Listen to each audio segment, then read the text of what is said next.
Então, vamos lá para a nossa aula do dia 19 de outubro. Nós estamos na nossa quinta aula, sendo o nosso quarto minicurso. O primeiro minicurso a gente relaciona com uma aula aberta, que foi sobre inovação social. E hoje a gente está aqui para falar sobre introdução à pesquisa, uso de IA. Tá? Nesse nosso minicurso, a gente tem uns tópicos que a gente precisa enfrentar. O que foi divulgado para vocês anteriormente, né, na divulgação da nossa formação como um todo, seriam os objetivos de entender como a IA pode auxiliar e pode também prejudicar a nossa pesquisa e conhecer IAs de pesquisa e como usar IAs como recursos de pesquisa. Tá? Ali a data está incorreta, né? Estamos no dia 19 de outubro, não 19 de setembro. Feita essa correção, preciso também falar para vocês o seguinte: a gente vai apresentar aqui um outro objetivo. Esse outro objetivo é trabalharmos o significado de pesquisa, né? Porque a gente só vai conseguir entender como a IA pode nos auxiliar na pesquisa se a gente entender o que é pesquisa. Então, a gente vai passar por esse campo, né, do que é, das definições, da parte de ciência, que seria a nossa parte introdutória, a parte inicial, digamos, desse mini curso, e depois a gente vai ter que trabalhar com relação ao campo de postura e de ética na pesquisa, para vocês entenderem como que tem muitas ressalvas ao uso da IA. Tá? Vocês vão perceber, pelo material que está disponibilizado para vocês, que nós temos poucas normas vigentes, a gente tem bastante discussão, mas a gente tem poucas normas vigentes relacionadas à IA, a como utilizar a IA na vida, que está na pesquisa, não tem ainda, tem algumas discussões acadêmicas sobre isso, mas o que a gente tem no campo da pesquisa são normas que são de instituições importantes, e essas normas nos dão alguma orientação, nos dão valores, nos dão um sentido em que faz a gente pensar como utilizar a IA, para que a gente não prejudique a nossa pesquisa, e sim, esse uso, ele possa ser produtivo, possa ser valoroso para a gente, tá? Eu preciso dizer também que o seguinte, esse campo das discussões do que é ciência e dessas normas éticas é um campo mais consolidado do que a gente vai ver hoje. No entanto, quando a gente vai chegar na parte das IAs e fazer alguns testes de como as IAs podem nos auxiliar na pesquisa, possivelmente o que for falado aqui hoje, daqui a um mês, 2 meses, já tenha uma outra perspectiva, tá? Por quê? Porque esse é um campo que está em constante, em uma excessiva aceleração de descobertas e de produção mesmo, e também de vinculações de IA, tá? Então, feito isso, né, dito isso, preciso falar para vocês também que meu estudo nesse campo, ele começou no sentido de teste de curiosidade há uns 2 anos, salvo engano, quando eu ouvi falar no chat GPT, e ele estava na versão 3, ainda em versão beta. Então, fiz alguns testes, achei interessante e comecei a acompanhar com mais proximidade como que a IA ela poderia ser negativa, né, no impacto da sociedade. Daí, fiquei um tempo afastada dessas discussões, acompanhando só de longe, e de repente eu começo, por conta do algoritmo do Instagram, a receber diversos perfis e diversos stories e postagens de patrocinados dizendo assim: descubra o que o seu professor não quer que você saiba. Deu, rapaz, como assim? Estão colocando a gente de um lado, os alunos do outro. O que eles querem dizer com isso? Ah, faça o seu trabalho em 3 dias, sem o seu professor saber. Daí eu disse, não, eu vou saber, eu vou atrás disso, vou entender como funciona. E achei super interessante, participei de algumas formações de uso da IA dentro da academia, que são formações que também não têm prontas respostas relacionadas a isso, mas que também me deram algumas reflexões, me proporcionaram algumas reflexões de como pensar a IA para facilitar a vida de vocês. Então, na turma da segunda fase de metodologia da pesquisa da UFSC, eu inseri esse conteúdo nesse semestre. As turmas do semestre anterior ou dos semestres anteriores não tiveram esse conteúdo, exatamente porque eu consegui trazer um conteúdo mais maduro de como refletir sobre isso. Tá? Então, o que eu vou passar para vocês aqui são essas discussões relacionadas à pesquisa, né? Entender o que é pesquisa e fiquem muito à vontade para fazer questionamento sobre isso, porque eu sei que no campo do direito, fazer pesquisa é quase um mistério, né? As pessoas aprendem muito sobre como fazer pesquisa, que é uma pesquisa mais de revisão bibliográfica narrativa, mas não entendem muito de como fazer pesquisa no campo do direito com mais rigor científico. Então, aqui eu vou tentar, né, trazer alguns exemplos para vocês, alguns poucos aqui no início, só para a gente conseguir dar esse start, tá? Então, como eu sei que essa parte da pesquisa no campo do direito é muito voltada só para uma pesquisa teórica e sem muito rigor científico, dependendo do que eu for falar para vocês, se tiverem alguma dúvida, fiquem à vontade para já fazer essa dúvida, né, tirar essa dúvida pelo chat que a gente responde aqui no decorrer da aula, para a gente conseguir passar, tá? Bem-vinda, Rosa! Bom dia.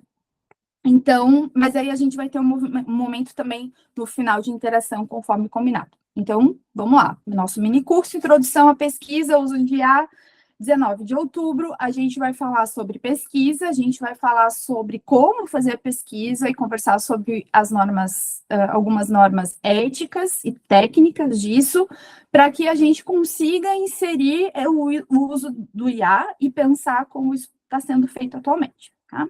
Então, vamos lá. Nessa primeira parte, a gente vai falar de introdução à pesquisa, a gente vai trazer o que é pesquisa, o que é ciência, bem rapidinho, né? Quando a gente entende o que é pesquisa, a gente entende o que é ciência, e a gente vai falar sobre a postura ética e ética. Então, o que é pesquisa?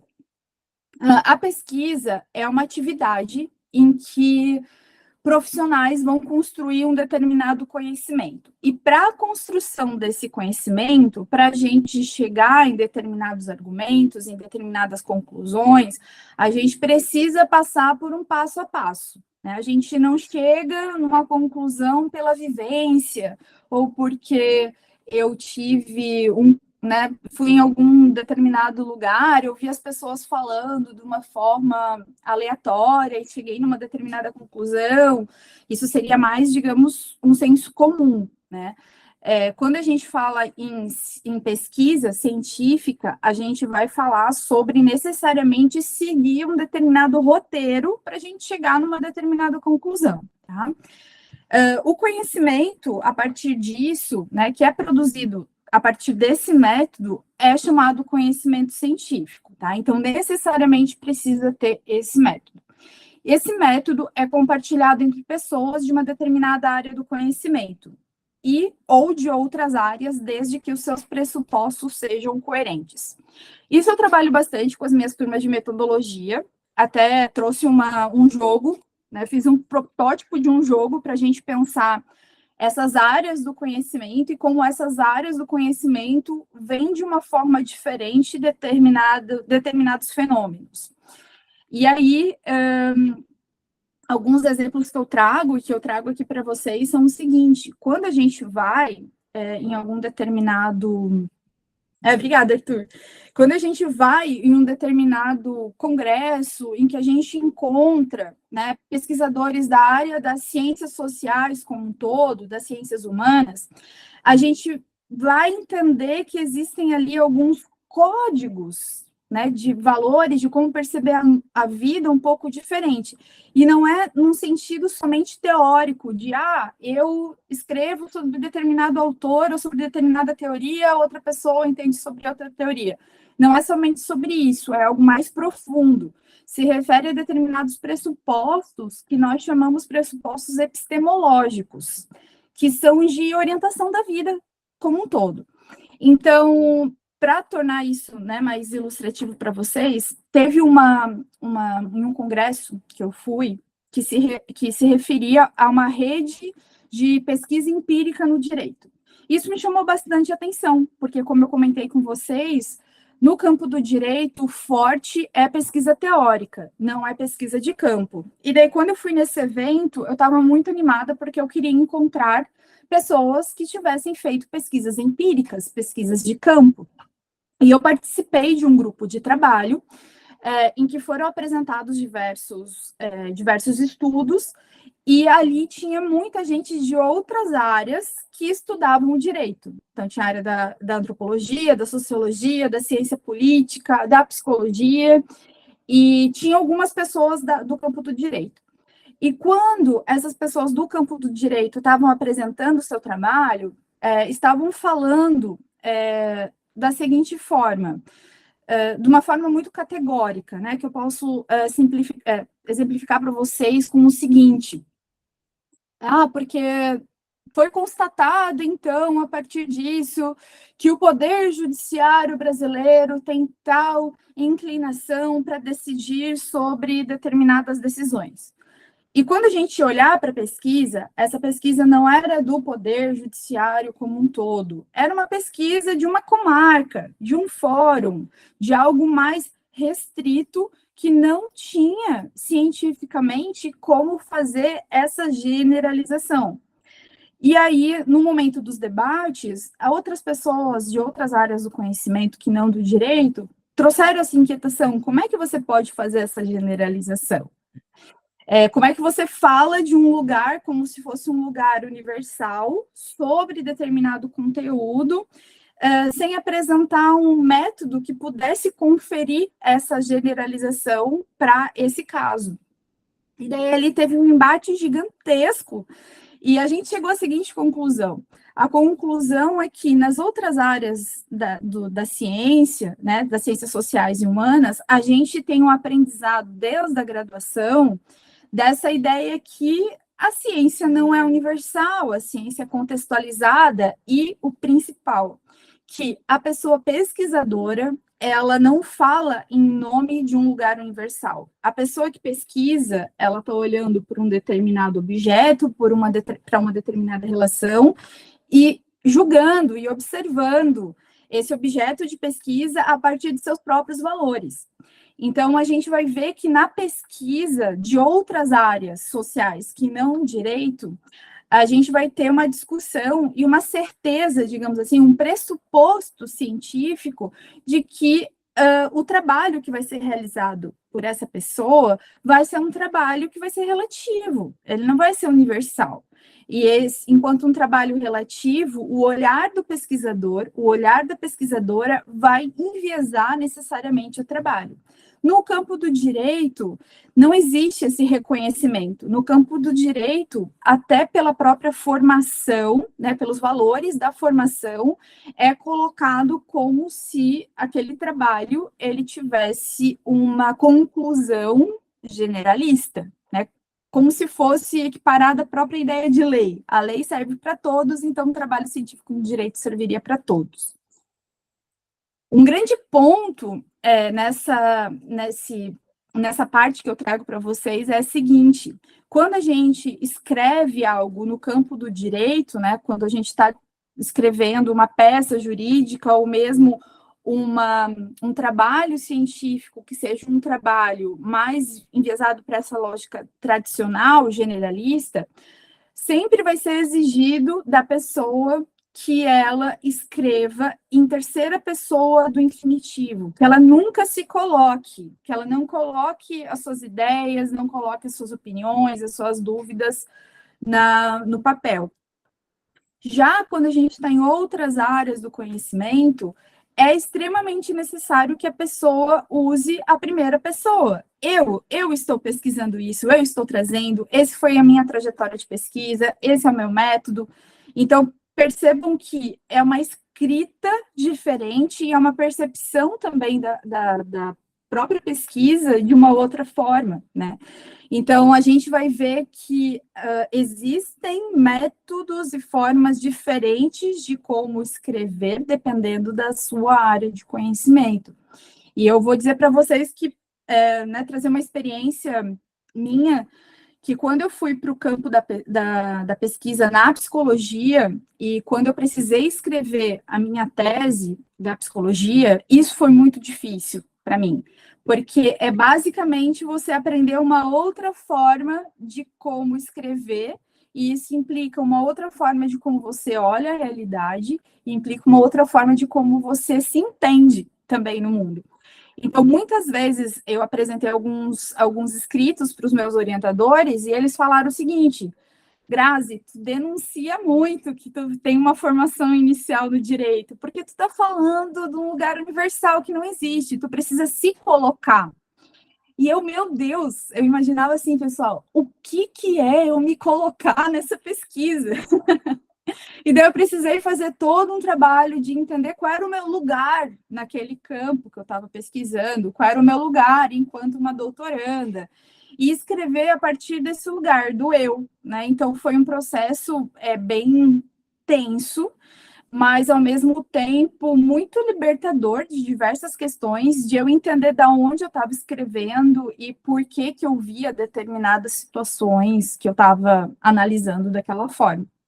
Então, quando a gente vai para outras áreas, a gente precisa ter essa abertura de compreender que existem pressupostos de escrita, de postura científicos que são diferentes. Quando eu converso, por exemplo, com alguns professores que são da área de exatas, da UFSC, por exemplo, eles não vão perguntar o que o pesquisador pensa sobre determinado assunto. E isso muitas vezes pode ser embate em alguma banca de avaliação de trabalho. Se é um professor e avaliador da pesquisa que tem um enviesamento muito fechado, que vem de uma formação científica, que não fala sobre a importância do pesquisador, do olhar individual do pesquisador para aquela pesquisa, ele não vai aceitar você falar, por exemplo, em primeira pessoa. Ele vai falar, vai dizer que subjetividade é algo que você não consegue mensurar, que não consegue avaliar, e isso tem que estar fora da sua pesquisa, que a sua pesquisa tem que ser focada somente em coisas que você consegue mensurar, né? Então, o que eu trouxe, né, com esse ponto, nesse sentido, é que é importante que vocês percebam que outras áreas do conhecimento possuem esses pressupostos, que são suposições que não são questionadas dentro de uma determinada área do conhecimento, que a partir dessas suposições se desenvolve a pesquisa, tá? E a gente pode fazer uma conversa entre essas áreas, desde que a gente consiga encontrar uma coerência entre elas. O outro ponto que eu trouxe para a gente ver aqui é que esse método, ou seja, a forma com a qual as coisas são feitas dentro do campo da ciência, pode ser revisto, pode ser aperfeiçoado ou até substituído, desde que, sobre isso, haja um consenso entre as pessoas que estão ali pesquisando, entre as pessoas profissionais daquele campo, tá? Com isso, a gente tira algumas conclusões muito importantes. A primeira conclusão é que existem diversos tipos de conhecimento. E conhecimento se refere, né, de uma maneira geral, a alguma informação sobre a realidade, sobre a vida, sobre algum aspecto da realidade ou da vida. E, didaticamente, a gente costuma passar para a graduação que existem 4 tipos de conhecimento: o religioso, o científico, o empírico, que é o senso comum que eu mencionei para vocês anteriormente, e o conhecimento científico, tá? O único conhecimento desse campo que é mais rigoroso em seu processo de formação é o conhecimento científico. Existem outras características que aproximam e afastam esses conhecimentos entre si, mas daí a gente não vai abordar aqui, tá? Na área da pesquisa científica, é necessário também reconhecer que a gente precisa ter coerência em como fazer pesquisa, e a gente tem muitas discussões também relacionadas a isso.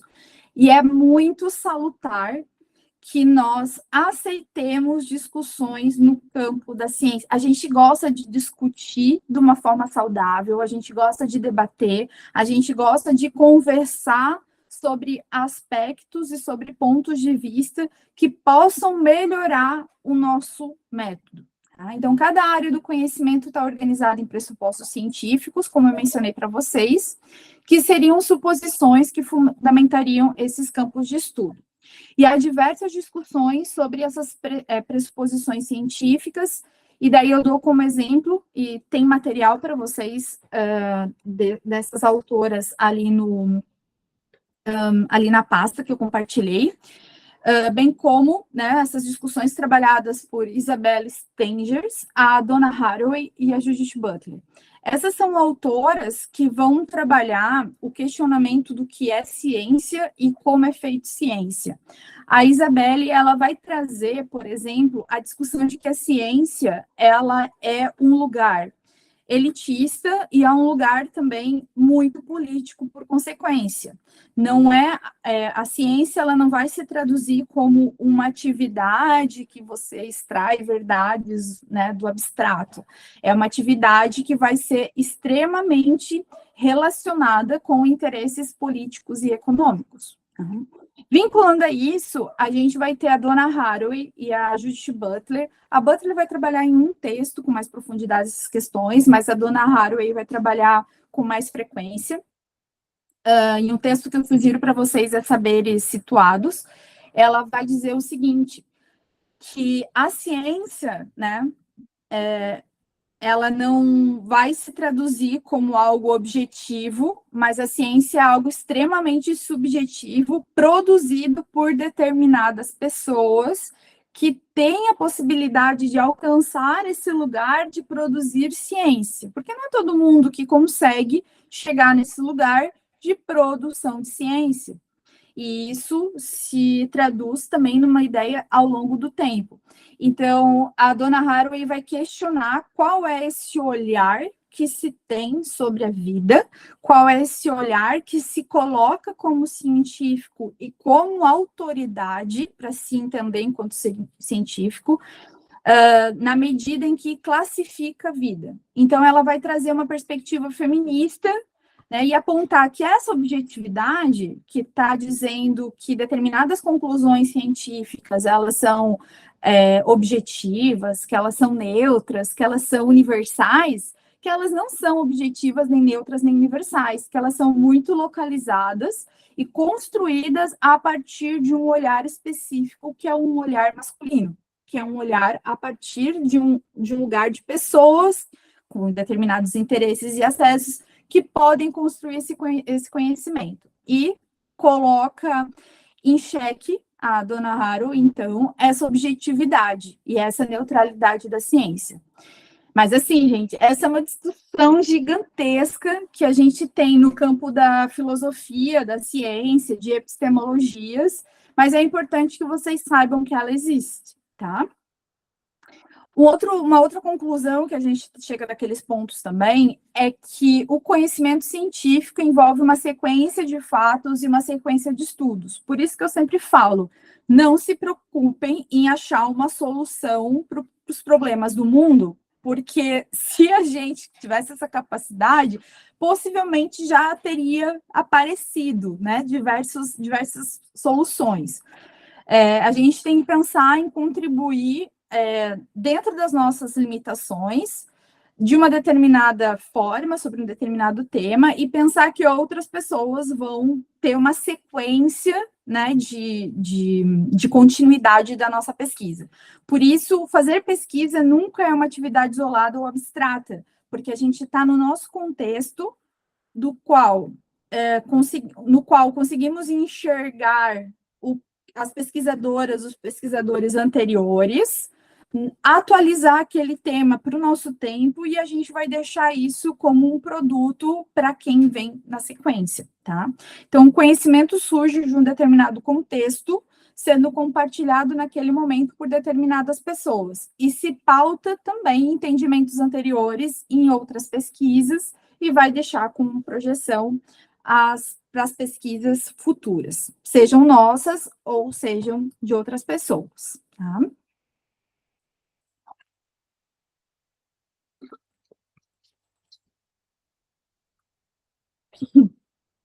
Então, gente, o ato de fazer pesquisa é um ato coletivo, tá? Por mais que nesse momento eu me sinta sozinha escrevendo ou pensando, mas você está pressupondo nessa sua construção de conhecimento que existem outras pessoas que vieram antes, que você está pesquisando conjuntamente um determinado tema com outras pessoas que podem estar pensando também sobre determinada questão, e também pressupõe orientações e parcerias.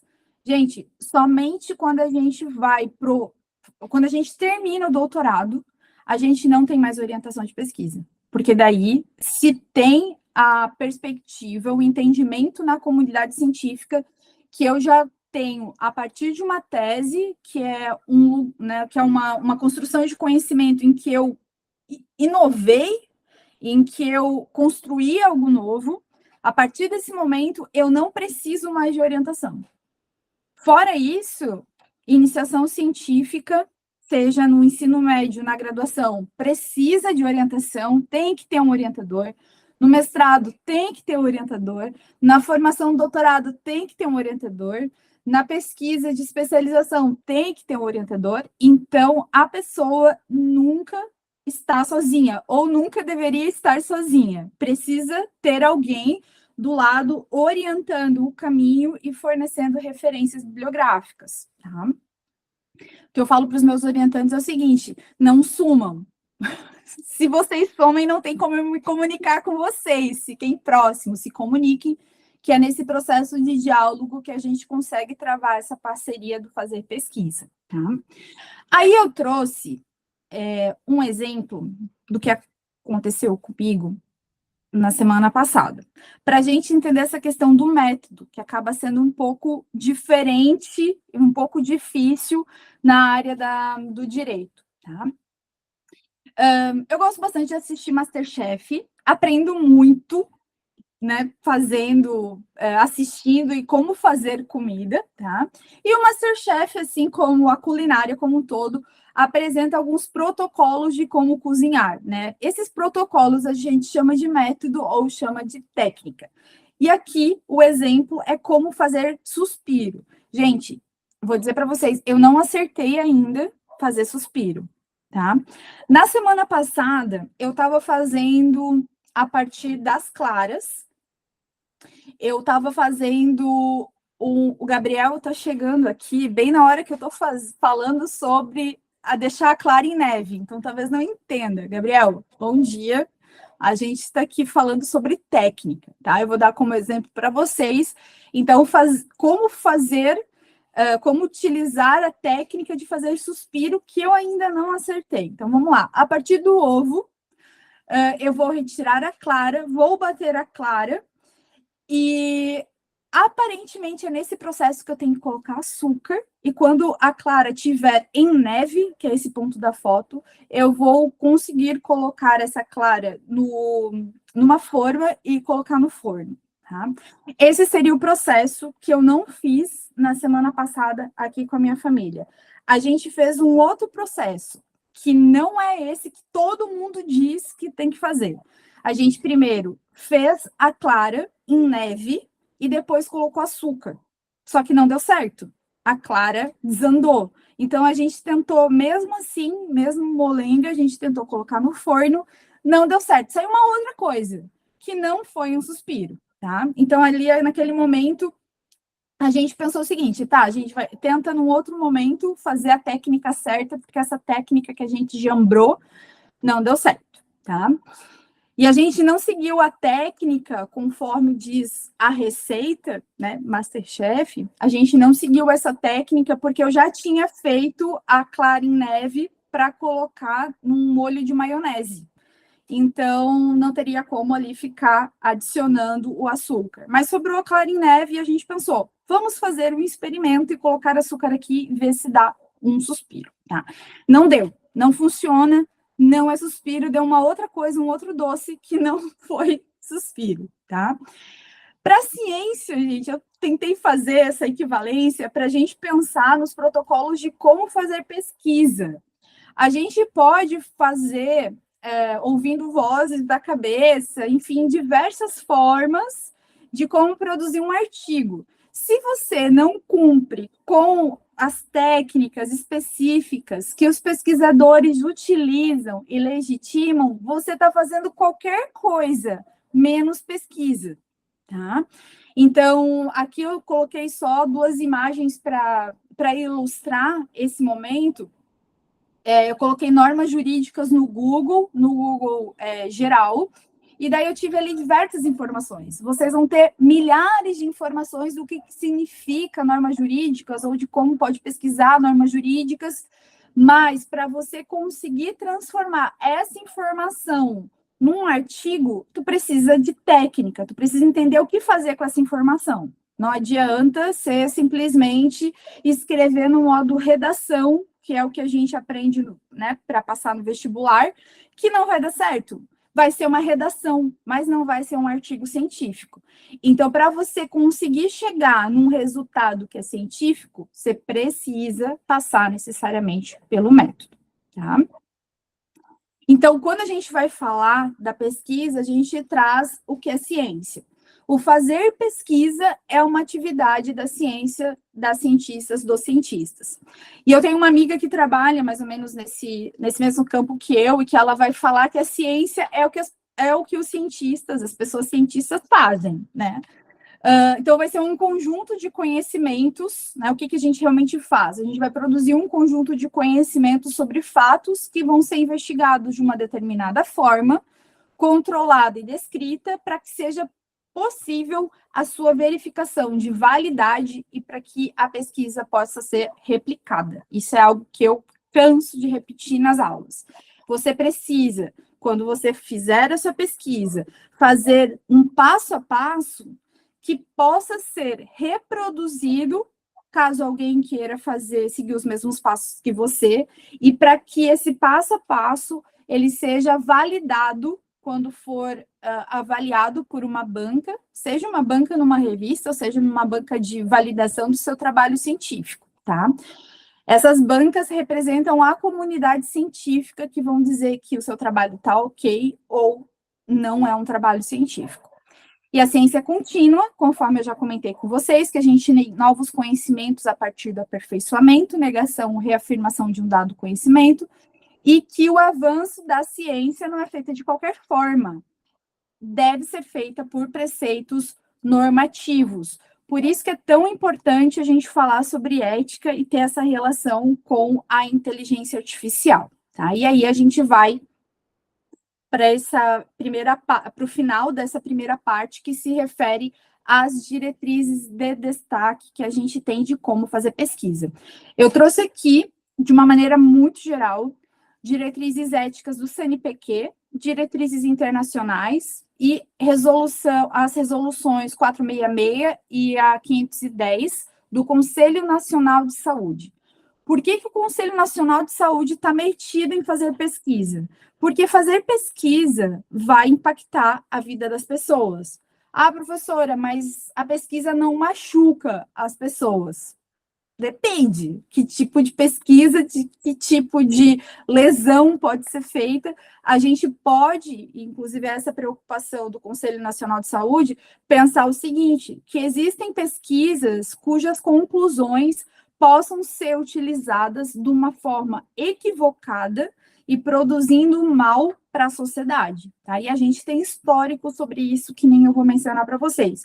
Então, quando a gente tem resoluções que determinam que a gente tem que cumprir uma ética, um caminho de pesquisa que respeite determinados preceitos, é para salvaguardar a saúde das pessoas que eventualmente participem da pesquisa, mas também numa saúde coletiva que aquela pesquisa vai alcançar quando for publicada, tá? Então, a gente tem um cenário bastante denso e bastante complexo quando a gente fala de postura ética na pesquisa. Por isso, né, que esse campo é extremamente importante quando a gente vai falar em inteligência artificial, tá? Então, das diretrizes éticas do CNPq, eu coloquei esse material para vocês. Essas diretrizes do CNPq é um enumerado de diversas regras que não são normativas, tá, pessoal? Mas elas são orientativas e cumprindo você tem um caminho ético, não cumprido é antiético. E aqui a gente tem alguns pontos importantes também que se referem à questão do plágio, que a gente vai falar mais adiante, tá? Essas diretrizes que estão disponibilizadas para vocês ali na pasta, elas vão se referir ao que a gente chama de integridade científica. Essa integridade científica tem a ver com você fazer algo de acordo com o que você pretende fazer e cumprindo preceitos éticos, tá? A partir do momento em que você se dispõe a fazer pesquisa, você também está aderindo tacitamente a todos os regramentos coletivos e nacionais do que se refere a fazer pesquisa. Então, né, existe um compromisso tácito em relação a isso. Então, no que se refere principalmente, que é importante para nós, combate à fraude e a plágio, a gente tem que o CNPq exige dos pesquisadores o compromisso com essa integridade, combatendo práticas de falsificação, fabricação de dados e o plágio. O plágio, eu vou trazer uns exemplos para vocês, se der tempo depois, mas vai se referir a você utilizar você transcrever, escrever uma determinada informação como se fosse sua, como se você tivesse coletado ou deduzido, mas é de outra pessoa, tá? Isso é o plágio. E os trabalhos devem ser originais e seguir os padrões acadêmicos de citação. Sempre quando você for, né, mencionar a informação, o pensamento de uma outra pessoa, você tem que trazer, tá?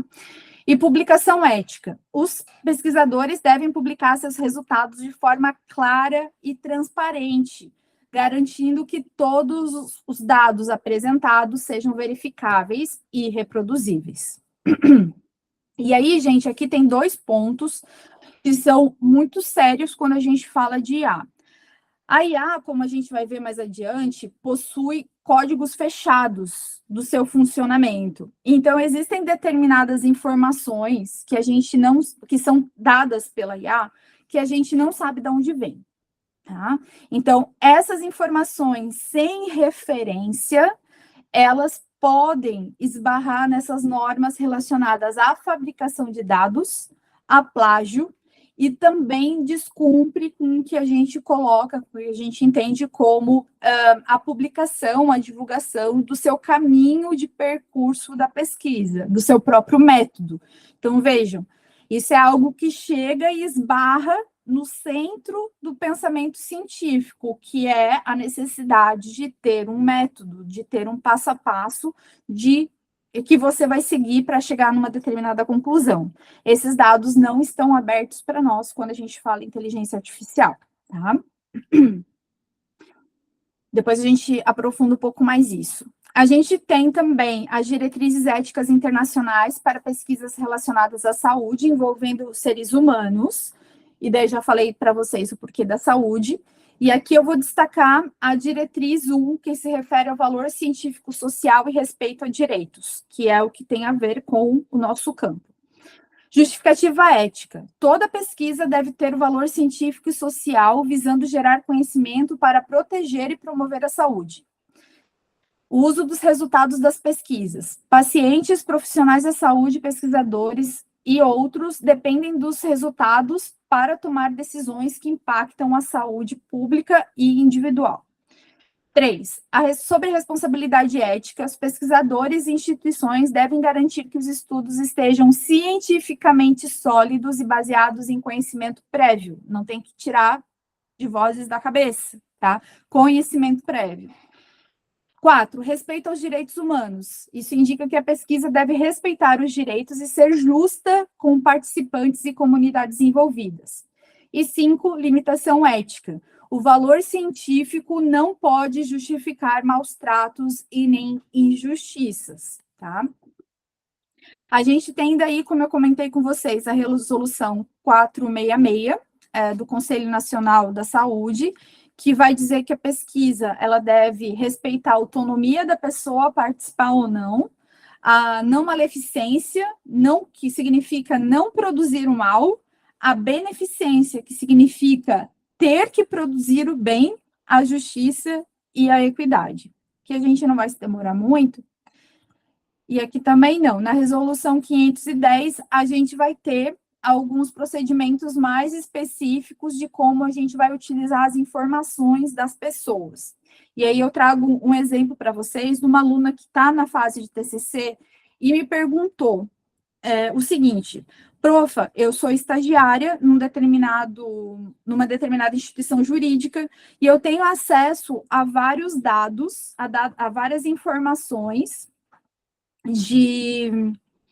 de pessoas que estão cumprindo pena e eu queria trabalhar determinadas informações para fazer minha pesquisa.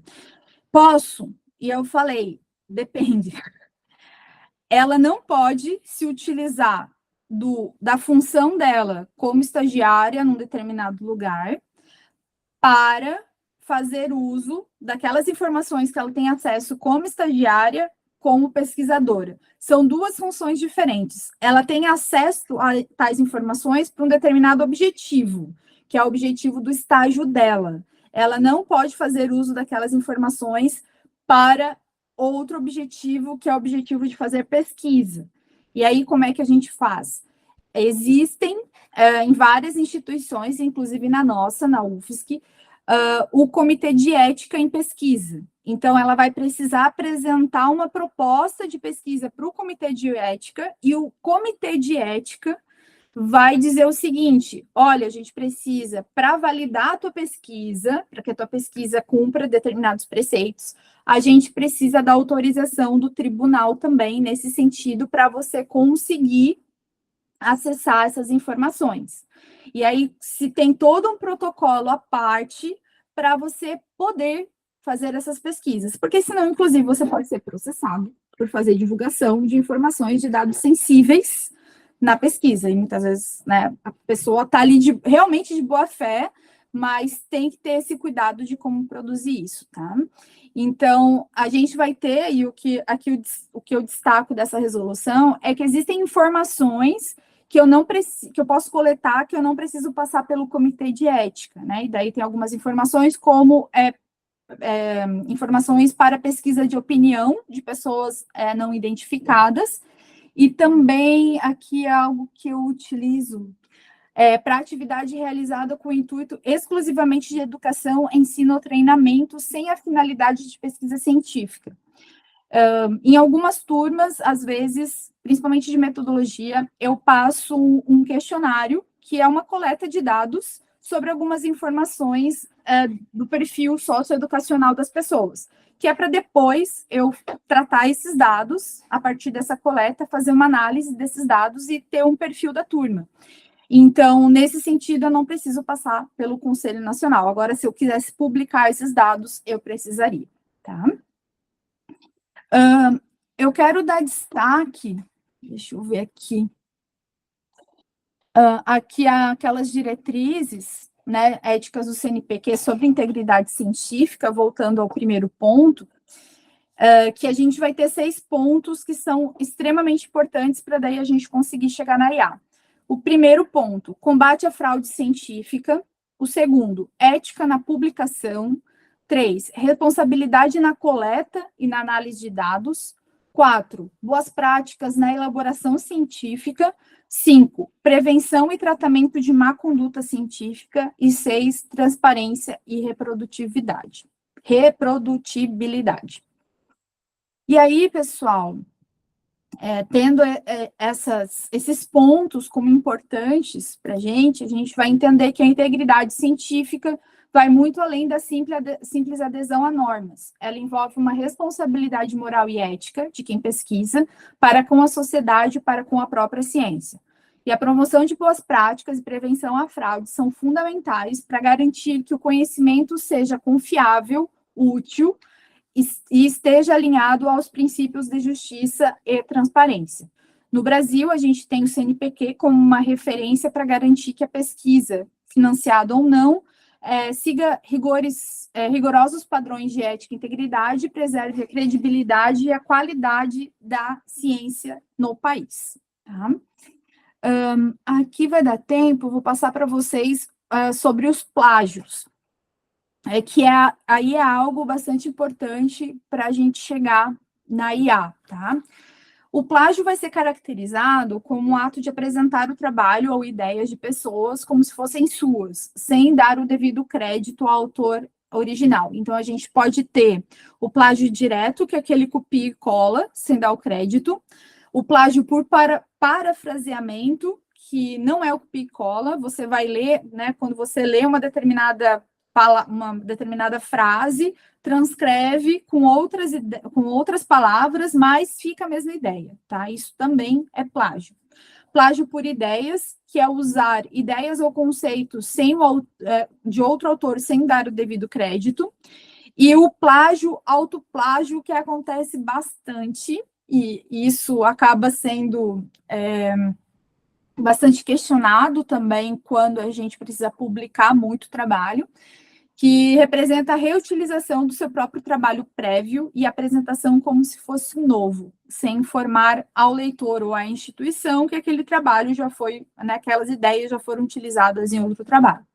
Então, a gente vai ver que, no contexto acadêmico, o plágio é uma violação ética e acadêmica grave, né, por esse respeito à ciência que a gente está vendo, e que, no contexto legal, ele não vai ser necessariamente classificado como um crime, mas ele viola direitos autorais. Então, pode ter aí algumas implicações no campo mais civil. Então, o que a gente pode fazer? Né? A gente sempre deve citar as fontes, dando crédito aos autores. A gente pode utilizar ferramentas de verificação para evitar plágio. Alguns trabalhos, quando eu vou avaliar ou vou corrigir das minhas orientações, eu já consigo localizar facilmente que a pessoa está plagiando, só que ela, muitas vezes, a graduanda, plagia sem querer plagiar, né?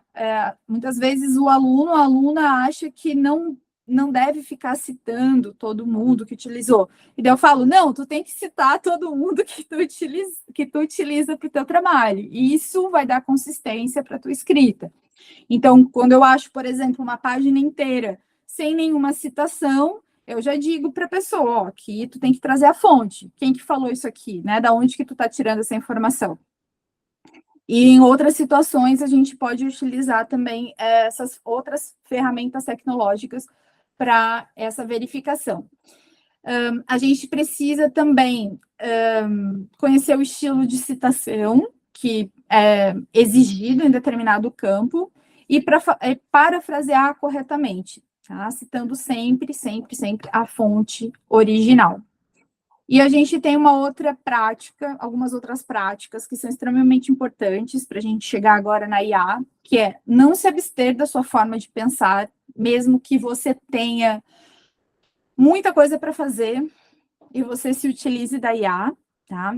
Sempre vai se utilizar da IA. Faça uma revisão do texto, leia, veja se faz sentido, veja a fonte, se a IA está trazendo a fonte, faça a verificação disso, enfim, tá? Mas o principal, não se abstenha da sua fonte de pensar. Você precisa pensar, tá? Refletir sobre o sentido do conteúdo, o que está sendo produzido pela IA, se aquilo ali cumpre os preceitos científicos, e não reproduzir conteúdos de ódio, tá? A gente vai ver, inclusive, várias pesquisas falando sobre racismo e discriminação algorítmica, que vai se referir a como os algoritmos de determinadas tecnologias virtuais são alimentados por seres humanos que reproduzem códigos discriminatórios. Então, a própria IA, muitas vezes, pode reproduzir a discriminação e discursos de ódio. Então, é necessário saber ser crítico para refletir sobre a informação oferecida pela tecnologia, tá? Então, substitui a gente. Não substitui a capacidade crítica nesse sentido, tá?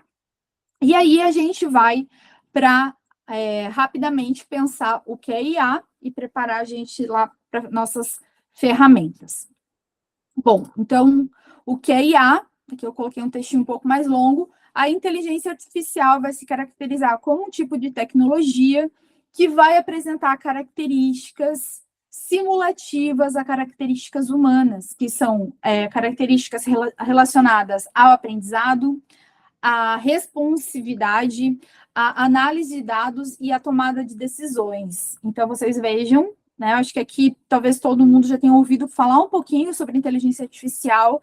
A gente tem uma tecnologia que ela está ilimitada em sua potencialidade, mas que a gente precisa pensar na limitação ética desse uso. Por meio, então, de algoritmos sofisticados e códigos fechados, que daí vem também a problemática para o uso na ciência, a gente vai ter aprendizado de máquinas e redes neurais artificiais. Nesse sentido, a IA está promovendo uma intensa transformação na nossa vida, tá? Que seja de produção de imagens, seja de produção de música, seja de produção relacionado a utilização na área da saúde, a utilização na área do transporte, da agricultura, da segurança pública. Então, a gente vai ter desdobramentos dessa ferramenta em diversos cenários, tá? A gente vai ter, o que é importante falar para vocês, uma lacuna no direito no Brasil, porque no Brasil não existe regulamentação da IA. E no Brasil a IA está sendo utilizada, assim, facilmente. Inclusive, acredito que eu tenha mencionado já nessa formação que aqui o Tribunal de Justiça de Santa Catarina aderiu a um contrato da Microsoft para utilizar a ferramenta de IA da Microsoft nos trabalhos, nas tarefas do tribunal, tá? Mesmo sem a regulamentação no Brasil. Então, né, a gente vai ter aí algum regramento específico de como fazer o uso a partir desse contrato, mas não é uma legislação, tá? Então, o que a gente tem no Brasil é essa discussão, que é pelo projeto de lei 2.338, do ano passado, que vai dispor sobre o uso da inteligência artificial.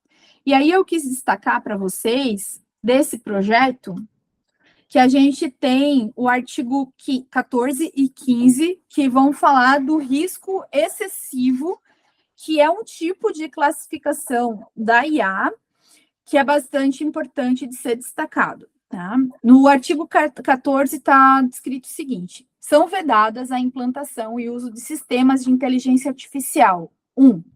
Que empreguem técnicas subliminares que tenham por objetivo ou por efeito induzir a pessoa natural a se comportar de forma prejudicial ou perigosa à sua saúde ou segurança ou contra os fundamentos dessa lei. 2, que explorem quaisquer vulnerabilidades de grupos específicos de pessoas naturais, tais como as associadas à sua idade ou deficiência física ou mental, de modo a induzi-las a se comportar de forma prejudicial à sua saúde ou segurança ou contra os fundamentos dessa lei. E 3, pelo poder público para avaliar, classificar ou ranquear as pessoas naturais com base no seu comportamento social ou em atributos da sua personalidade, por meio de pontuação universal para o acesso a bens ou serviços bens e serviços e políticas públicas de forma ilegítima ou desproporcional. E o artigo 15 vai dizer o seguinte: no âmbito das atividades da segurança pública, somente, então tem essa restrição, essa exceção, é permitido o uso de sistemas de identificação biométrica à distância, na forma contínua, em espaços acessíveis ao público, quando houver previsão em lei federal específica ou autorização judicial, em conexão com a atividade de persecução penal individualizada nos seguintes casos: persecução de crimes passíveis de pena máxima de reclusão superior a 2 anos. 2, busca de vítimas de crimes ou pessoas desaparecidas. Ou 3, crime em flagrante, tá? Então, a gente tem esse projeto de lei sendo discutido, tá? Não tem ainda um encaminhamento maior de como, né, se tem alguma previsão de quando vai entrar em vigor, exatamente porque influencia a atividade e os contratos de não só de instituições, mas de big techs, né? Então a gente está falando de um poderio e a gente está falando de um exercício de poder econômico gigantesco que pode influenciar nesse uso, tá? Eu trouxe aqui para vocês também uma, uma tabela de quais são os países que têm alguma regulamentação, tá? Mas, na verdade, país, né? A União Europeia, a gente tem ali como região. A União Europeia é a única que tem um ato normativo legal relacionado à inteligência artificial, tá? Daí eu coloquei essa lei de inteligência artificial está disponível, existe um site, né, que faz a divulgação dessa lei, e eu coloquei aqui para vocês, tem em diversos idiomas, tá? Sobre esse regulamento específico. E a gente tem algo que é bastante interessante para a gente pensar, o estabelecimento da classificação da aplicação de IAs, né? A gente tem 3 categorias de risco. Risco inaceitável, que são as aplicações que são banidas, que não são vedadas, não são aceitas. As de alto risco, que vão ser sujeitas a critérios muito específicos de como devem ser utilizadas, e de baixo risco, que são aplicações que não vão ser banidas ou listadas como de grande risco, mas podem ter alguma regulamentação ou não, tá? Então, pode, de alguma forma, influenciar também as discussões aqui no Brasil, tá? Tendo ela como a única referência que a gente tem. E aí, vamos olhar para o que a gente pode fazer, tá? Então, na IA, na pesquisa social. Como aqui é um mini curso relacionado a uma introdução à pesquisa e à utilização de IA, a gente vai ficar muito mais nesse campo da pesquisa teórica, né, de como que a IA pode nos auxiliar a fazer uma revisão bibliográfica, uma bibliometria, e a gente não vai olhar para as IAs que fazem pesquisa, que vão auxiliar, na verdade, não fazer necessariamente, mas podem auxiliar com pesquisas de campo, né, relacionado a entrevistas, questionários, análises estatísticas e análise de conteúdo. Para isso, a gente já tem IA, tá? A gente vai ficar mais nessa perspectiva da pesquisa teórica. Então, gente, nessa última parte aqui da nossa aula, eu vou mencionar para vocês quais são as ferramentas de IA que a gente utiliza, tá? E a gente depois vai fazer uns testes. Eu vou trocar aqui a minha exposição, eu vou abrir uma página no navegador de internet para a gente conhecer um pouco dessas ferramentas, tá? Vamos lá. Então, a gente tem como ferramentas de IA algumas ferramentas chamadas chatbots. Os chatbots são aquelas ferramentas com as quais a gente consegue conversar. Então, a gente vai falar um oi, tudo bem? E o chatbot vai dizer, oi, tudo bem, e com você? Então, e vai ser treinado, inclusive, porque recentemente foi inserido no chatbot ChatGPT a questão da memória. Então, essa IA, ela vai nos responder muitas vezes vinculado ao que a gente conversou anteriormente. Tá? Então, o chatbot tem essa ideia de chat em que você conversa, né, com a inteligência artificial. Então, a gente tem como referência e como acaba se tornando, não é que está no monopólio, mas a gente tem uma força gigantesca do chatbot produzido por uma empresa, por uma big tech chamada OpenAI. Essa empresa, ela não só produziu o ChatGPT, como também está agregando outras ferramentas de inteligência artificial na sua interface. Então, a gente consegue não só conversar, mas a gente consegue, além dessa conversa, fazer imagens, fazer... Antes o ChatGPT não nos dava referência, agora a gente tem uma IA específica associada que nos dá referências bibliográficas, que a gente vai ver mais posteriormente, tá? A gente tem o Gemini, que também é um chatbot, mas daí que está alocado pela Google, que também é uma Big Tech, e a gente tem a Copilot. A Copilot, essas três como principais, é a inteligência artificial que foi objeto do contrato do Tribunal de Justiça de Santa Catarina, que eu mencionei para vocês, tá? Que também a gente vai fazer um teste aqui. O que eu falo sempre como atenção para o chatbot? O que a gente tem até hoje é que o chatbot tem uma capacidade criativa gigantesca. Então, tem até uma expressão que é a seguinte: para esse tipo de ferramenta de IA, a gente não consegue olhar para o passado, mas a gente consegue pensar o presente e olhar para o futuro. Por quê? Porque o chatbot tem uma capacidade criativa e imaginativa muito grande.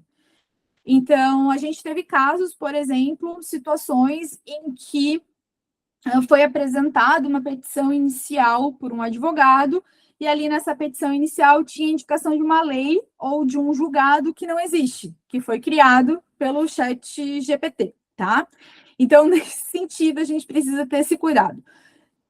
Assim, amanhã pode ser que isso tenha sido corrigido, tá? Mas o que a gente tem hoje ainda é que tem essa capacidade criativa e imaginativa muito grande, tá? Então, a gente tem que tomar cuidado com relação a isso. Em razão dessa capacidade criativa e imaginativa gigantesca, a gente vai olhar com muito cuidado para aquelas soluções como o ChatGPT pode fazer o seu projeto de pesquisa. O ChatGPT pode fazer o seu TCC. Por que a gente vai olhar com cuidado? Porque o ChatGPT pode criar um conhecimento que pode até fazer sentido, mas que não esteja vinculado com conhecimentos prévios de outras pesquisas que foram produzidas anteriormente, tá? A gente que tem um caminho mais longo de pesquisa, que já está no mestrado, doutorado, em determinados campos, a gente já tem um conhecimento mais aprofundado de quais são as discussões seculares, digamos assim, de décadas sobre determinados assuntos. Então, se a gente joga no ChatGPT algum comando de me escreva um projeto de pesquisa ou me escreva um TCC sobre um determinado assunto, eu vou ter a capacidade de olhar para aquelas informações e dizer assim, tá, isso é muito bonito no campo das ideias, mas isso não se refere a uma discussão científica, tá? Até hoje, eu estou dizendo por isso que eu falei para vocês que esse conhecimento é muito volátil, né? Que essa aula amanhã pode estar atrasada já, mas até hoje, né? Se esse uso, né? Essa solução que vai ser apresentada pela IA possivelmente não vai trazer esse conhecimento prévio dessas outras pessoas que pesquisaram, e o seu projeto vai ser um projeto muito bonito, mas bem fantasioso. Não vai cumprir os preceitos que a gente conversou aqui sobre como produzir ciência, tá? Isso vai servir para o ChatGPT, para o Gemini, para o Copilot e também por Perplexity, que eu não fiz muita busca, porque pareceu um pouco menos intuitivo que o dos outros, mas eu mencionei aqui, especialmente porque é mencionado nesses perfis aí que você vai ver no Instagram, TikTok e tal, só para você saber, então, do que se refere, tá? A gente já vai fazer o teste pelo ChatGPT. As outras ferramentas se referem a buscadores e produtores textuais.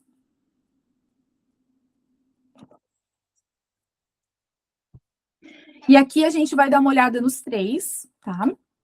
O Chat PDF, Cara, é muito bom o chat PDF. O chat PDF foi uma das ferramentas que eu pensei assim, cara, isso é muito bom, faz muito sentido, só que você precisa fazer a revisão, tá? Você precisa ser o supervisor do trabalho. O chat PDF que a gente também vai testar, ele vai resumir documentos em PDF, tá? Então, você faz o upload do documento em PDF na ferramenta e numa coluna à direita vai apresentar um resuminho de um parágrafo e ainda vai apresentar 3 perguntas relacionadas àquele tema do artigo, tá? Aqui no chat PDF a gente vai ter algumas limitações relacionadas às páginas, a quantidade de páginas, e é necessário que você esteja logado, tá? A gente vai ter algumas limitações, porque algumas dessas ferramentas você precisa oferecer seus dados pessoais, de e-mail, nome, data de nascimento, ou dados que você tenha na sua conta do Gmail, por exemplo, se eventualmente você tiver. Então, tem isso também, tá? Tu tá ofertando aí os teus dados sensíveis. Bom, chat PDF a gente vai testar também o Consensus. O Consensus eu já utilizei também, fazendo, né, esse trabalho de supervisão para consultar algumas pesquisas relacionadas não a aula que eu dei para vocês sobre neurodivergência, mas a formação que eu fiz na universidade sobre esse tema, que daí eu estava trabalhando com pesquisadores e professoras, então eu trouxe algumas pesquisas que o Consensus me deu, né? Que foram localizados nessa busca. Então, o Consensus vai fazer uma busca em milhares de artigos acadêmicos e vai resumir determinados artigos também, se você tiver logado, e vai trazer um consenso científico. Qual é o problema do consenso? O consenso, geralmente, que nem uma busca no Google, né? A gente também vai testar, a gente coloca uma palavra ali no buscador do consensus, e ele vai te oferecer, aparentemente, os 10 artigos mais lidos ou mais citados sobre um determinado tema. Qual é o problema disso? A gente não sabe quais foram exatos os critérios para seleção daqueles artigos, tá? E a gente não sabe se aquele consenso que é fornecido realmente é um consenso, se a gente fizesse todo um mapeamento em todos os artigos. Mas, gente, a gente não consegue fazer isso. Então, aí, né, tem a nossa limitação humana nessa situação. E a gente tem o SciSpace, que está vinculado já ao ChatGPT, tá? Que surge como uma ferramenta à parte e acaba sendo colocado, né, junto com o ChatGPT. E daí, por último, desses 3 tipos que a gente tem os buscadores e relacionadores acadêmicos. A gente tem o Research Rabbit, o Litmaps e o Semantic Scholar. A gente vai trabalhar mais com o Research Rabbit, tá? Esses buscadores, eles também têm essa ideia de busca, né, da informação que a gente quer, e eles relacionam referências bibliográficas, tá? O LeapMaps ainda está em fase de testes, então o que a gente tem ainda é uma versão beta. Inclusive, quando você faz a inscrição no site, você pode se colocar como um treinador da IA. Eu achei bastante interessante. Eu estava no início trabalhando com isso, mas acabei não tendo tempo para dar continuidade, mas para quem tiver interesse, é bastante interessante. E o Research Habit, a gente vai ver. Tem existem algumas limitações também nessa IA por conta da sua base de dados. E daí a gente vai falar mais um pouco sobre isso. Bom, agora a gente vai começar com o chatbots, tá? Eu vou abrir aqui para vocês, vou mudar aqui a tela de apresentação e a gente vai para o ChatGPT.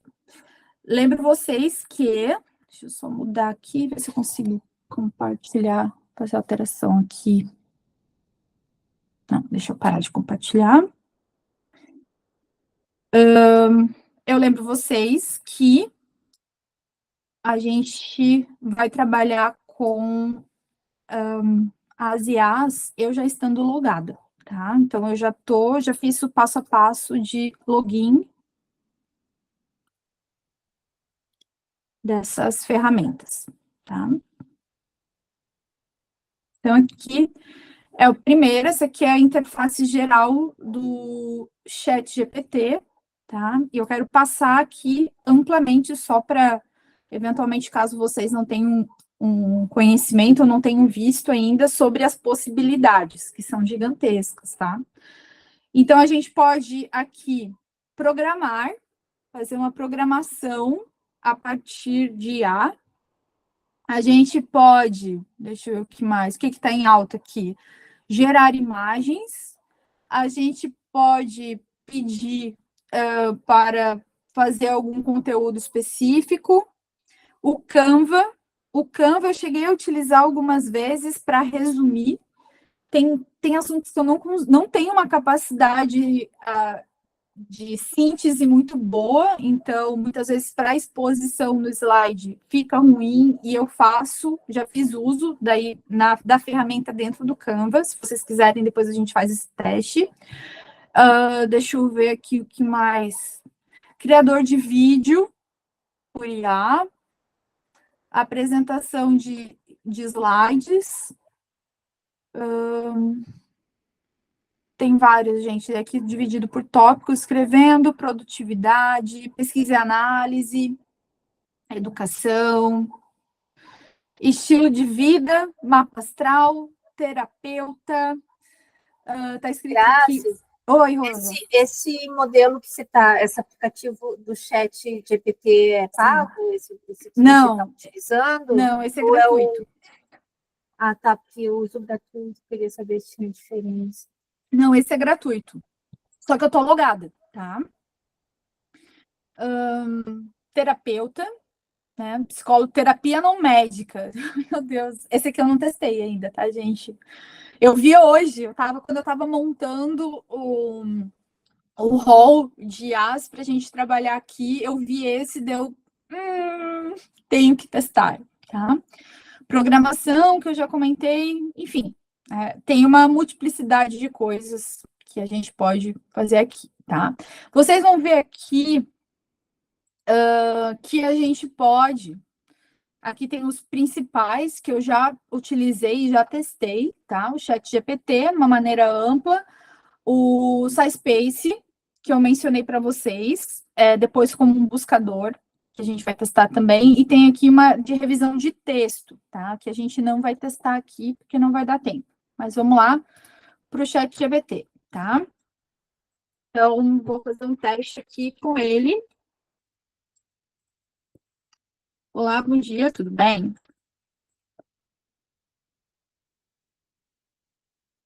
Opa, deu um erro. Vamos ver aqui por quê. Será que é porque está sendo gravado? Não, eu dei a atualização e voltou, tá? Eu sou muito gentil, tá, gente? Com as inteligências artificiais. Então, quando cabe uma conversa, eu não vou falar assim, faça isso, eu vou dizer, poderia, que daí é o meu jeitinho de ser, assim. Pode me falar sobre ética e IA? E daí já vai começar um texto. E daí vai ter pontos. Inclusive, começa ponto 1, ponto 2. Enfim, tá? Então, vocês estão vendo uma produção de texto que nem se compara à produção de texto produzida por um ser humano, tá? Vejam que não tem nenhuma referência, tá, pessoal? Então, para eu copiar e colar esse texto, ele poderia ser utilizado para produção de conteúdo nas redes sociais, tá? Que você não tem esse critério de referências, tá? Tá aqui escrevendo ainda, tá? Ó, mas tem alguns princípios éticos aqui, comuns a IA, que foi que eu já falei para vocês. Eu vou pedir para me dar referência. Então,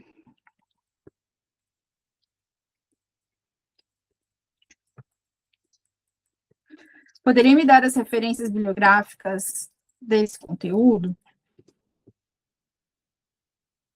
Claro! Então, aqui vão ter algumas referências, mas, ó, não são referências daquele conteúdo, são sugestões sobre ética e inteligência artificial, tá? Eu vou refazer a minha pergunta aqui para a gente fazer um teste.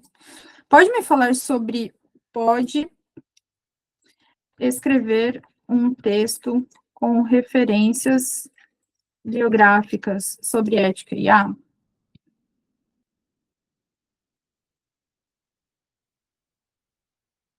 Claro, abaixo está um texto com as referências bibliográficas apropriadas. Ó, aqui também, aqui não tem referência.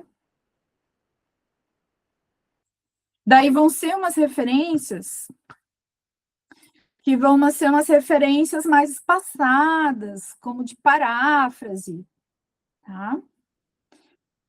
Então, não é uma ferramenta interessante para você produzir o seu trabalho, tá? Porque vai barrar ali na questão do plágio. Não só a questão do plágio, mas vai barrar também na questão do próprio método, né? Quais são as referências que você está utilizando exatamente para produzir esse tipo de conteúdo? E aí, gente, deixa eu parar aqui, tá? Dá para parar, aqui dá para copiar o texto, se quiser. Eu vou lá no SciSpace, porque o SciSpace seria essa ferramenta aqui, voltada, deixa eu traduzir, voltada para pesquisa científica, tá? Então, eu vou colocar aqui, a mesma última pergunta que eu fiz. Pode escrever um texto com referência bibliográfica sobre ética e IA? Vamos ver. Primeira frase, introdutória. Ó, e já tem, vocês vejam que aqui já tem um link que vai indicar para algum texto, tá? Vejam que a paráfrase, gente, é delicado, tá? Porque pode trazer um outro sentido. E aqui, ao final, é trazida uma tabela das referências, tá?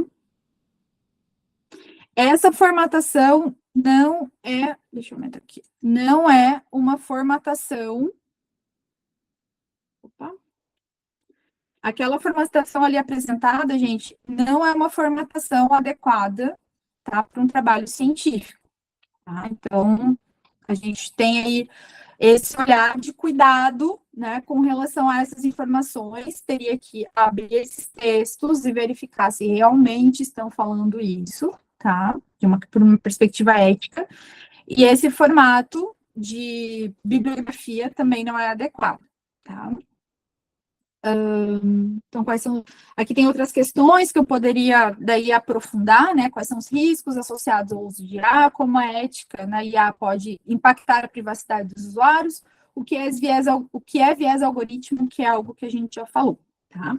Então, gente, hoje, né, a aula hoje vai orientar vocês o seguinte: é interessante para a gente ter algumas ideias? É bastante interessante. Dá para simplesmente copiar e colar e entregar isso aqui para uma banca, para o professor corrigir? Não, não dá. Tá? Você tem que ter daí o seu compromisso de como produzir a pesquisa, e não só isso, mas também de trabalhar a fidedignidade das informações que você está colocando ali, tá? Para ter todo aquele cuidado de que a pesquisa, a atividade de pesquisa não deve apresentar um aspecto prejudicial ou maléfico para a sociedade, tá? Então, aqui, gente, a gente já viu ChatGPT brevemente, e a gente viu já o SciSpace, né, que está como buscador e relacionador também. Então, aqui a gente pode... Deixa eu ver outro que eu tenho aqui. Esse aqui é o Copilot. O Copilot, como eu falei para vocês, é da Microsoft. Esse aqui eu não estou logada, tá, gente? Aqui. Deixa eu ver. O Copilot foi, na verdade, a primeira IA que eu fiz uns testes, depois do ChatGPT 3 beta, que eu fiz uns testes e foi interessante porque me apresentou algumas referências. Tá? Eu vou utilizar a mesma questão. Pode escrever um texto com referências bibliográficas sobre ética e IA? Então, aqui, vocês vão ver também um texto num formato diferente, com alguns pontos também, e também com algumas referências, também utilizando paráfrase, tá? E aqui tem a bibliografia. Deixa eu ver uma coisa aqui, pessoal. Tá. Quando eu estou logada aqui, eu consigo trabalhar um pouco melhor nessa resposta. Eu consigo pedir para que seja uma resposta mais formal, mais sucinta, mais ampliada. Aqui eu não consigo, tá? E aqui eu também não vou logar porque eu não lembro a senha da minha senha Microsoft, tá? A gente vai, deixa eu ver, para outra ferramenta que eu falei para vocês, que é bastante interessante, que é o Chat PDF, tá? O Chat PDF, eu já tinha feito um teste aqui com o artigo da dona Haraway, que se chama tá aqui, Saberes Localizados. Deixa eu pegar aqui para vocês, aqui no download. Aqui. Só para a gente ter essa experiência de colocar o PDF ali e abrir, tá? Então, essa ferramenta faz o quê, gente? A partir do PDF que eu faço upload, tá? Deixa eu abrir, deixar um pouquinho maior aqui. A partir desse artigo, se chama Saberes Localizados, a questão de ciência, feminismo e privilégio da perspectiva parcial, que foi aquele que eu mencionei para vocês lá no início. O chat PDF vai dar para a gente esse resumíssimo aqui, tá? E vai apresentar 3 perguntas que eu também posso fazer sobre o artigo. Tá? Então, aqui traz, esse é um texto que eu conheço bem, porque eu trabalhei tanto para a minha tese, quanto para a sala de aula. Então, esse texto, ele vai realmente explorar a relação da ciência com o feminismo, questiona a noção de objetividade, como ela é percebida e utilizada. E a Haraway vai discutir a importância de reconhecer diferentes perspectivas e a influência do viés na produção do conhecimento, destacando a necessidade de uma abordagem mais inclusiva e crítica. Na verdade, ela destaca a necessidade de uma abordagem mais feminista, que vai ser mais inclusiva e bem mais crítica do que brevemente está apresentado nesse resumo, tá? Então, por exemplo, eu faria um resumo diferente dessa proposta, mas obviamente não com tanta rapidez, tá? Aqui, então, estão 3 perguntas que você pode fazer sobre o arquivo. Quais são os principais argumentos da dona Haraway? Como a autora relaciona a perspectiva feminista com a produção de conhecimento científico e quais são as implicações do viés na pesquisa científica? Esse viés, gente, é uma palavra que a dona Haraway não trabalha, tá? Que é a gente tem no campo do conhecimento o seguinte, a gente tem que determinadas palavras, elas vão ser vinculadas a determinadas epistemologias. Então, deixa eu brincar aqui com vocês. Quando a gente encontra uma postagem no Instagram que está escrito foguete não tem ré, os emojis do foguete, e aquilo sendo levado a sério, a gente vai entender que aquela pessoa tem uma lógica de pensamento muito associada ao neoliberalismo, vai estar muito associada a uma lógica de, talvez, meritocracia, e não vai ter um questionamento, assim, tão crítico, né, sobre outras questões, né, como regra geral. Então, esse exemplo que eu trago para vocês, com esse exemplo eu quero dizer o seguinte, que algumas palavras que a gente encontra no meio científico, a gente vai associar uma determinada forma, um determinado panorama de vida, tá? Então, viés também, o viés ele é muito trabalhado no campo da psicologia positiva, que não é o campo da dona Haraway, tá? Então, quando eu vejo viés, eu penso assim, essa não é uma palavra que é trabalhada por ela, tá? Mas deixa eu abrir aqui para vocês, porque daí dessas perguntas a gente tem algumas informações, tá?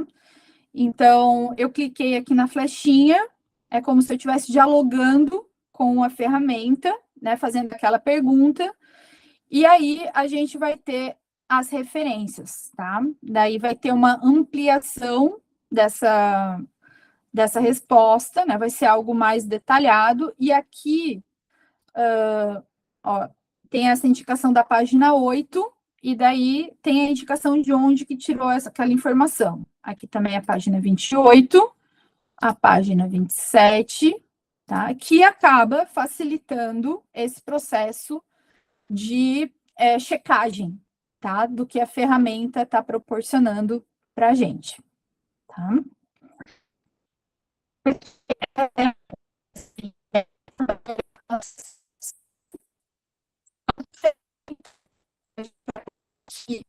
São consensos.